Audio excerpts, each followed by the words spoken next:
ನಮಸ್ಕಾರ ಎಲ್ಲರಿಗೂ. ನೋಡಿ, 5.5 ಎಕರೆ ತೋಟ ಸೇಲಿಗೆ ಬಂದಿದೆ. ಕಾಫಿ, ಅಡಿಕೆ ಮತ್ತು ಕಾಳು ಮೆಣಸು ಮುಖ್ಯ ಬೆಳೆ. ನೀರಿನ ಸೌಲಭ್ಯ ನೋಡಿ, ದೊಡ್ಡದಾದ ಒಂದು ಕೆರೆ ತೋಟದ ಒಳಗಡೆ ಇರೋದು.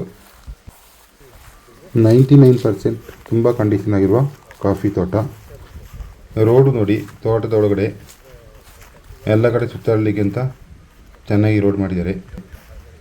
ಇದೆಲ್ಲ ಬಂದು ಫ್ಲ್ಯಾಟ್ ಲ್ಯಾಂಡು, ಎಲ್ಲ ಕಡೆ ನಡ್ಕೊಂಡೇ ಹೋಗ್ಬೋದು.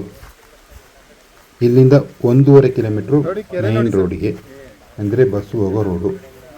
ಸುಮಾರು 15ರಿಂದ 20 ವರ್ಷದ ಒಳಗಿರುವ ಕಾಫಿ ಗಿಡಗಳು, ಅಡಿಕೆ ಎಲ್ಲ ಫಸಲು ಬರುವ ಮರಗಳು, ಹಾಗೆ ಕಾಳು ಮೆಣಸು ಕೂಡ ಎಲ್ಲ ಮರದಲ್ಲಿ ಹಾಕಿದ್ದಾರೆ. ಈ ಪ್ರಾಪರ್ಟಿಯ ಸುತ್ತಮುತ್ತಲು ದೊಡ್ಡದಾದ ಊರೇ ಇದೆ. ಹಾಗೆ ಪಕ್ಕದಲ್ಲೆಲ್ಲ ತುಂಬ ಮನೆಗಳಿವೆ.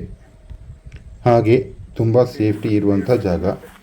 ಈ ಪ್ರಾಪರ್ಟಿ ನಿಮಗೆ ಫುಲ್ಲು ತಾರ್ ರೋಡ್ಗೆ ಸಿಗುತ್ತೆ. ಅಂದರೆ 2 ವೆಹಿಕಲ್ ಪಾಸ್ ಆಗುವಷ್ಟು ದೊಡ್ಡ ರೋಡು. ರಸ್ತೆಯ ಎಲ್ಲ ಕಡೆ ಸ್ಟ್ರೀಟ್ ಲೈಟ್ ಹಾಕಿದ್ದಾರೆ. ಇದರ ಬೌಂಡ್ರಿ ಇರೋದು 5.5 ಎಕರೆ. ಇದರಲ್ಲಿ 20 ಸೆಂಟ್ಸ್ ಕಮರ್ಷಿಯಲ್ ಕನ್ವರ್ಷನ್ ಆಗಿದೆ. ನೀವು ಒಂದು ಸಲ ಈ ಪ್ರಾಪರ್ಟಿ ನೋಡಿದ್ರೆ ಇದೇ ಸಾಕು ಅಂತ ಹೇಳುವಷ್ಟು ಚೆನ್ನಾಗಿದೆ. ಒಂದು ಟಾಪ್ ಕಂಡೀಷನ್ನಲ್ಲಿರುವಂಥ ಒಂದು ಪ್ರಾಪರ್ಟಿ ಇದು. ಸಾಕಷ್ಟು ನೈಸರ್ಗಿಕ ಮರಗಳು ಮತ್ತು ವಿದ್ಯುತ್, ನೀರಿನ ಸೌಲಭ್ಯವಿರುವಂಥ ಸ್ಥಳ.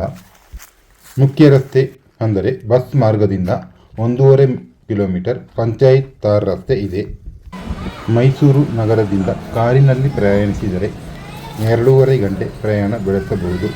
ಬೆಂಗಳೂರಿನಿಂದ 250 ಕಿಲೋಮೀಟರ್ ಹಾಗೂ ಕಾರಿನಲ್ಲಿ ಪ್ರಯಾಣಿಸಿದರೆ 4 ಗಂಟೆ ಪ್ರಯಾಣ ಬೆಳೆಸಬಹುದು. ಕೇವಲ 40 ಕಿಲೋಮೀಟರ್ ವ್ಯಾಪ್ತಿಯಲ್ಲಿ ಪ್ರಸಿದ್ಧ ಪ್ರವಾಸಿ ತಾಣಗಳಿವೆ. ನೀವು ನೋಡುತ್ತಿರುವ ಈ ಕಾಫಿ ತೋಟವು ಕಾಫಿ, ಒಳ್ಳೆಮೆಣಸು, ಸಿಲ್ವರ್ ಮರಗಳು, ಅಡಿಕೆ, ಹಲಸು, ನಂದಿ ಹಾಗೂ ಇನ್ನಿತರ ಕಾಡು ಜಾತಿಯ ಮರಗಳಿಂದ ಕೂಡಿದೆ. ಸುಮಾರು 15ರಿಂದ 20 ವರ್ಷದ ರೊಬೆಸ್ಟಾ ಕಾಫಿ ಗಿಡಗಳು, ಕಾಳು ಮೆಣಸು ಬಳ್ಳಿಗಳು ಸುಮಾರು 10 ವರ್ಷದ ಹಳೆಯದಾಗಿದೆ. ಈ ಸ್ಥಳವು ಹೋಮ್ ಸ್ಟೇ, ರೆಸಾರ್ಟ್ ಅಥವಾ ಇನ್ನಿತರ ವ್ಯವಹಾರಗಳಿಗೆ ಸೂಕ್ತವಾಗಿದೆ. ಮೂಲ ಸೌಕರ್ಯಗಳ ಬಗ್ಗೆ ಹೇಳುವುದಾದರೆ, ಮನೆ ಕಟ್ಟಲು ಒಳ್ಳೆಯ ವಾಸ್ತು ಹಾಗೂ ಉತ್ತಮ ಮತ್ತು ಅಗಲವಾದ ರಸ್ತೆ ಸಂಪರ್ಕ, ನೀರಿನ ವ್ಯವಸ್ಥೆ ಹಾಗೂ ಎಲೆಕ್ಟ್ರಿಕ್ ಲೈನ್ಗಳಿವೆ. ಇದು ಸಿಂಗಲ್ ಓನರು, ಸಿಂಗಲ್ RTC ಮತ್ತು ಜನರಲ್ ಪ್ರಾಪರ್ಟಿ. ರಿಜಿಸ್ಟ್ರೇಷನ್ಗೆ ರೆಡಿ ಇದೆ. ಯಾವುದೇ ರೀತಿಯ ಎಗ್ರಿಮೆಂಟು ಹೋಲ್ಡರ್ ಇಲ್ಲ. ಇಲ್ಲಿ ನಿಮಗೆ ಡೈರೆಕ್ಟು ಓನರೇ ಸಿಗ್ತಾರೆ. ಈಗ ನಾನು ಎಷ್ಟಾಗುತ್ತೋ ಅಷ್ಟು ವಿಡಿಯೋ ಮಾಡಿ ತೋರಿಸಿದ್ದೀನಿ. ಇದರ ಬಗ್ಗೆ ಇನ್ನಷ್ಟು ಹೆಚ್ಚಿನ ಮಾಹಿತಿ ಬೇಕಾದಲ್ಲಿ ಈ ಮೇಲಿನ ಮೊಬೈಲ್ ಸಂಖ್ಯೆಯನ್ನು ಸಂಪರ್ಕಿಸಿ. ಇದೇ ರೀತಿಯ ಹೆಚ್ಚಿನ ವಿಡಿಯೋಗಳ ನೋಟಿಫಿಕೇಷನ್ಗಾಗಿ ನಮ್ಮ ಯೂಟ್ಯೂಬ್ ಚಾನಲ್ ಸಬ್ಸ್ಕ್ರೈಬ್ ಮಾಡಿ ಮತ್ತು ಪಕ್ಕದಲ್ಲಿ ಕಾಣುವ ಬೆಲ್ ಐಕಾನ್ ಪ್ರೆಸ್ ಮಾಡಿ. ವಿಡಿಯೋ ಲೈಕ್ ಮಾಡಿ, ಶೇರ್ ಮಾಡಿ ಮತ್ತು ಕಮೆಂಟ್ ಮಾಡಿ. ಮತ್ತೆ ಮುಂದಿನ ವಿಡಿಯೋದಲ್ಲಿ ಸಿಗ್ತೀನಿ. ಧನ್ಯವಾದಗಳು. ನಮಸ್ಕಾರ ಹಾಗೂ ಶುಭ ದಿನ.